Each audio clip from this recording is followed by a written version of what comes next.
भगवद गीता श्रद्धात्रय विभाग योग अध्याय 17 श्रद्धा के 3 प्रकार श्लोक 15 से 22 और व्याख्या। श्लोक 15 अनुद्वेगकरण वाक्यं सत्यं प्रियहितं च यत् स्वाध्यायाभ्यसनं चैव वाङ्मयं तप उच्यते। अनुवाद।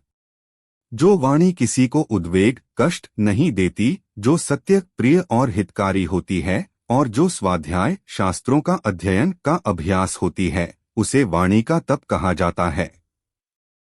वाणी का तप वह है जिसमें व्यक्ति अपनी वाणी को नियंत्रित करता है। सत्य बोलना, प्रिय और हितकारी वाणी का प्रयोग करना और नियमित रूप से शास्त्रों का अध्ययन करना वाणी के तप के अंतर्गत आता है। यह शुद्ध और सही संवाद को बढ़ावा देता है। श्लोक 16 मनः प्रसादः सौम्यत्वं मौनमात्म विनिग्रहः भाव संशुद्धिरित्येतत्तपो मानसमुच्यते। अनुवाद। मन की प्रसन्नता, सौम्यता, मौन, आत्मसंयम और भावों की शुद्धता को मानसिक तप कहा जाता है। मानसिक तप में मन की प्रसन्नता, सौम्यता, मौन का अभ्यास, आत्मसंयम और शुद्ध विचार शामिल होते हैं। यह मानसिक शांति और संतुलन को बढ़ावा देता है। श्लोक 17 श्रद्धया परया तप्तं तपस्तत्त्रिविधः नरः अफलाकांक्षिभिर्युक्तः सात्विकं परिचक्षते। अनुवाद। जो तीनों प्रकार का तप शारीरिक, वाणी का और मानसिक श्रद्धा के साथ फल की इच्छा के बिना किया जाता है, उसे सात्विक तप कहा जाता है। सात्विक तप वह है जिसमें व्यक्ति बिना किसी फल की इच्छा के केवल श्रद्धा और निस्वार्थ भावना से तप करता है।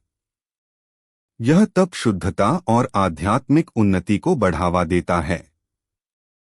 श्लोक 17 श्रद्धया परया तप्तं तपस्तत्त्रिविधः नरः अफलाकांक्षिभिर्युक्तः सात्विकं परिचक्षते। अनुवाद। जो तीनों प्रकार का तप शारीरिक, वाणी का और मानसिक श्रद्धा के साथ फल की इच्छा के बिना किया जाता है, उसे सात्विक तप कहा जाता है। सात्विक तप वह है जिसमें व्यक्ति बिना किसी फल की इच्छा के केवल श्रद्धा और निस्वार्थ भावना से तप करता है। यह तप शुद्धता और आध्यात्मिक उन्नति को बढ़ावा देता है। श्लोक 18 सत्कारमान पूजार्थं तपो दम्भेन चैव क्रियते तदेह प्रोक्तं राजसं चलम ध्रुवम्। अनुवाद। जो तप सम्मान, आदर और पूजा के लिए, दिखावे के लिए किया जाता है, उसे राजसिक तप कहा जाता है, जो अस्थिर और अनिश्चित होता है। राजसिक तप वह है जो स्वार्थी उद्देश्यों और दिखावे के लिए किया जाता है। यह तप अस्थिर और अनिश्चित होता है और इसका उद्देश्य दूसरों की प्रशंसा प्राप्त करना होता है। श्लोक 19 मूढ़ग्राहेणात्मनो यत्पीड्या क्रियते तपः परस्योत्सादनार्थं वा तत्तां समुदाहृतम्। अनुवाद।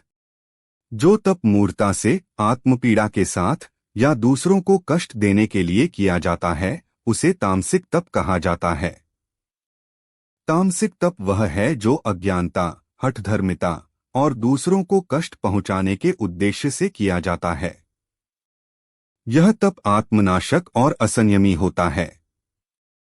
श्लोक 20 दातव्यमिति यद्दानं दीयतेनुपकारिणे देशे काले च पात्रे च तद्दानं सात्विकं स्मृतम्।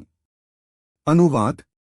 जो दान इस भावना से दिया जाता है कि देना कर्तव्य है, सही समय और स्थान पर, योग्य व्यक्ति को और बिना किसी प्रत्युपकार की इच्छा के, वह सात्विक दान कहलाता है।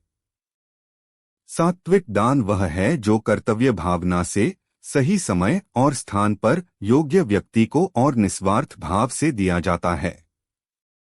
यह दान सच्ची उदारता और निस्वार्थता को दर्शाता है। श्लोक 21 यत्तु प्रत्युपकारार्थं फलमुद्दिश्य वा पुनः दीयते च परिक्लिष्टं तद्दानं राजसं स्मृतम्। अनुवाद। जो दान प्रत्युपकार, बदले में लाभ की इच्छा से या फल की कामना से अनिच्छा के साथ दिया जाता है, वह राजसिक दान कहलाता है। राजसिक दान वह है जो स्वार्थी उद्देश्यों से और फल की कामना से दिया जाता है। यह दान अनिच्छा के साथ और प्रत्युपकार की अपेक्षा से प्रेरित होता है। श्लोक 22। अदेशकाले यद्दानं पात्रेभ्यश्च दीयते असत्कृतमवज्ञातं तत्ताम समुदाहृतम्। अनुवाद। जो दान अनुचित समय और स्थान पर अयोग्य व्यक्ति को बिना सम्मान और अवज्ञा के साथ दिया जाता है वह तामसिक दान कहलाता है। तामसिक दान वह है जो अनुचित समय, स्थान और अयोग्य व्यक्ति को बिना उचित सम्मान और अवज्ञा के साथ दिया जाता है। यह दान अज्ञानता और असंवेदनशीलता को दर्शाता है। सारांश।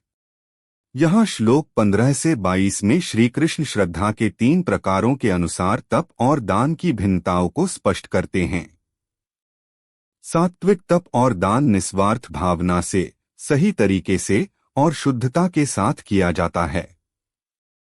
राजसिक तप और दान स्वार्थी उद्देश्यों और दिखावे के लिए किया जाता है जो अस्थिर और अनिश्चित होता है। तामसिक तप और दान अज्ञानता, हठधर्मिता और दूसरों को कष्ट पहुंचाने के उद्देश्य से किया जाता है जो आत्मनाशक और असंयमी होता है। यह श्लोक तप और दान के सही और गलत तरीकों को समझाने में महत्वपूर्ण भूमिका निभाता है।